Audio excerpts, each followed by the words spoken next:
En el 1840 comenzó en la presidencia un hombre que se llamó Harrison.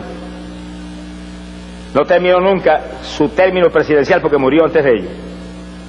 Pero 20 años más tarde, 1860, vino a la presidencia un presidente inolvidable para todos nosotros, presidente Lincoln, que libertó a los esclavos de este país.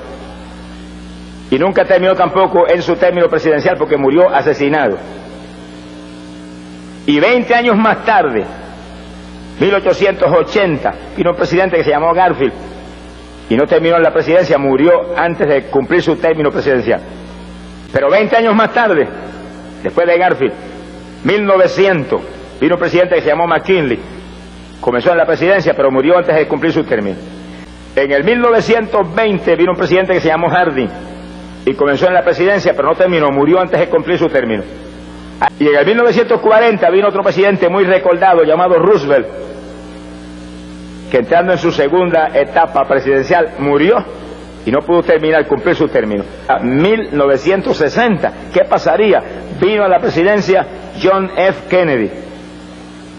Y todos sabemos cómo en Dallas, Texas, fue asesinado y murió de una forma trágica y terrible. El séptimo presidente, 7, que morían sin poder terminar sus términos presidenciales con un espacio de 20 años entre uno y otro.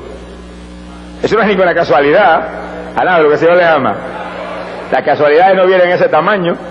Quiere decir que Dios está lanzando una voz de alerta a este país al permitir que 7 presidentes mueran sin terminar en su término presidencial, para mostrarle que la plenitud de la protección de arriba ha sido quitada, que la muerte se cierne sobre América y los juicios más grandes que jamás se han visto están a punto de caer sobre este país, y Dios está dando una última oportunidad a este país para que vea, oiga, entienda, se arrepienta y se tire con los de Nínive al piso, y los presidentes de este país proclamen días de ayuno y todo el mundo gritando y llorando delante de Dios para que Dios se arrepienta del mal con que ya está siendo sentenciado esta nación.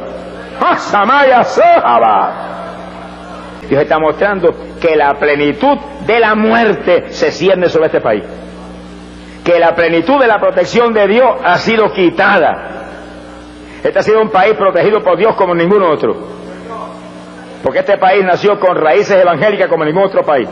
Y el primer presidente de este país, George Washington, era un hombre lleno del Espíritu Santo, que oraba como pocos han orado jamás.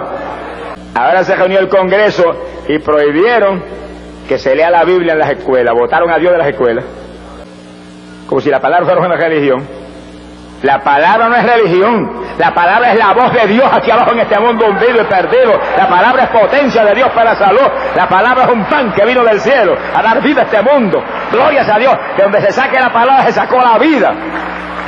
Por eso que hay tantos maestros homosexuales hoy en día, y tantos maestros ateos, y tantos maestros borrachones, y tantos maestros perdidos, que envenenan nuestra juventud y nuestros niños, porque se sacó la vida de las escuelas.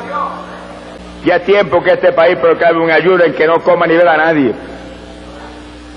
Un día gritando y llorando el pecado de este país delante de Dios del cielo, para que Dios pueda tener misericordia. Es lo único que pasa, es que Dios pueda tener misericordia.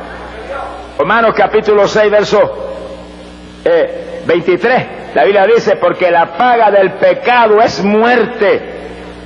Por eso que se cierne la muerte sobre América, porque está llena de pecado toda. Esto está saturado de pecado de arriba abajo. Los abortos legalizados en algunos lugares en este país, y cada aborto es un crimen. La prostitución se ve en este país mejor organizada que algunos de los gobiernos de los estados. Un país saturado de droga, que usted sabe los cientos y cientos de miles de drogas y adictos a drogas que hay en el país, y quien vende la droga, y todo eso está ahí pudriendo este país arriba y abajo. País saturado de alcoholismo.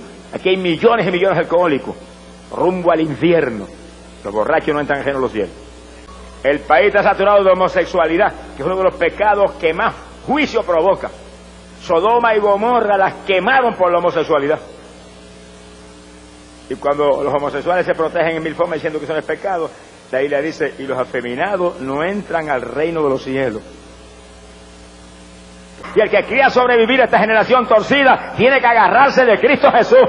Aquí no hay nada más que un escondite. Como los días de Noé no había más que un arca. Ahora no hay nada más que un arca también. Esa arca es Cristo Jesús, el Hijo de Dios. Escóndase en Jesús, escóndase en Jesús. Échele mano al Hijo de Dios. Antes de que sea tarde, sálvese. En Cristo está la victoria. ¡Gloria sea a Dios!